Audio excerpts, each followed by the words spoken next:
Assalamualaikum warahmatullahi wabarakatuh. Kali ini saya ingin menjelaskan mengenai pencemaran lingkungan akibat perilaku membuang sampah sembarangan. Berdasarkan data Profil Kabupaten Kota Baru, terdapat 110 pulau yang saling terpisah oleh perairan. Hal inilah yang menyatakan bahwa Kota Baru termasuk wilayah lahan basah, di mana ancaman utama lahan basah adalah adanya pencemaran air. Air bersih sangat dibutuhkan oleh manusia dalam kehidupan sehari-hari, baik dalam kegiatan perkebunan, pertanian, maupun perikanan. Salah satu ciri air bersih adalah tidak tercemar. Air dapat dikatakan tercemar apabila air tersebut mengalami perubahan secara fisik, yaitu berwarna, berbau, dan berasa. Tanda pencemaran air juga menunjukkan adanya perubahan suhu dan pH pada air. Air tercemar juga dapat mengandung bahan organik dan bakteri atau mikroorganisme patogen yang berbahaya bagi kesehatan. Hasil penelitian menyatakan bahwa penggunaan air tercemar pada manusia dapat menimbulkan penyakit infeksi seperti diare, gatal-gatal, dan penyakit kulit lainnya.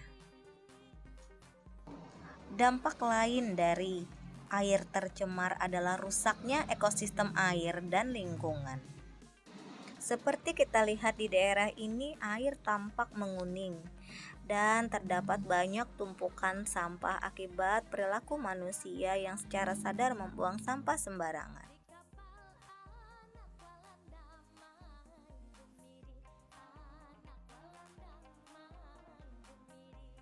Lingkungan rumah yang tidak sehat dapat menjadi tempat perindukan nyamuk dan dapat menjadi sumber penyakit lainnya. Sehingga sangat dibutuhkan pengelolaan dan pemilahan sampah dengan benar.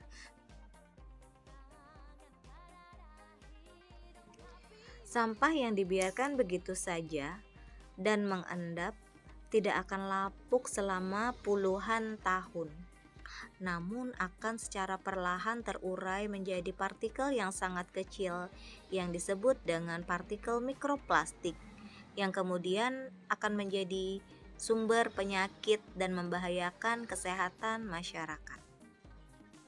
Partikel ini dapat larut ke dalam air sungai dan bisa mengakibatkan ancaman bagi semua makhluk di perairan.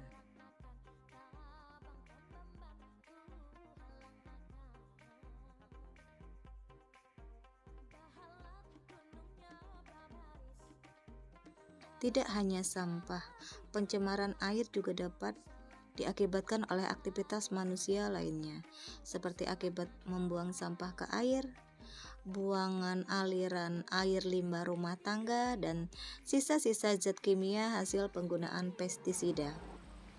Kondisi air sungai yang berwarna kuning kecoklatan diakibatkan oleh kandungan bahan organik yang terlarut yang dihasilkan dari pelapukan sisa tanaman air di lingkungan tersebut. Seperti kita ketahui, pencemaran air dapat terjadi sebagai akibat dari aktivitas manusia. Beberapa kegiatan manusia yang dapat menimbulkan pencemaran air seperti perilaku membuang sampah sembarangan di badan air, sisa-sisa zat penggunaan pestisida pada proses pertanian, dan limbah rumah tangga yang dialirkan ke sungai. Beberapa cara pengelolaan air limbah sebelum dibuang ke sungai, yaitu yang pertama adalah dengan cara pembuatan kolam stabilisasi. Pengelolaan ini dilakukan secara alami, yaitu dengan melakukan pembuatan kolam di mana air limbah ditampung, kemudian dilakukan netralisasi secara alamiah agar zat-zat pencemar menjadi netral. Cara yang kedua adalah dengan IPAL. Pembuatan IPAL atau disebut dengan instalasi pengelolaan air limbah ini dapat dilakukan melalui 3 tahapan, yang pertama primer, sekunder, dan tersier. Pengelolaan yang ketiga adalah dengan cara ekskreta.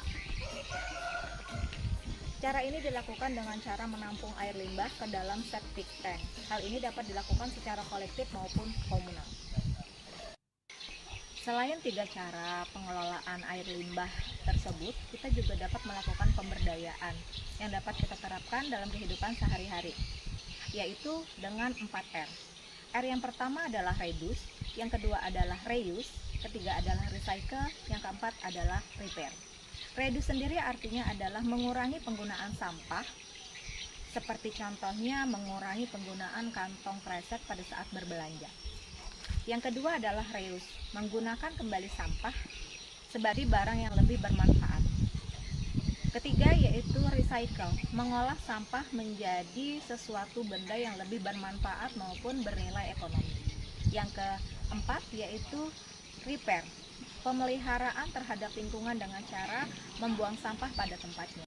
Mari bersama kita jaga lingkungan dengan tidak membuang sampah sembarangan. Melakukan perilaku hidup bersih dan sehat merupakan hal kecil agar kita dapat melestarikan alam ini. Sekian dari saya. Assalamualaikum warahmatullahi wabarakatuh.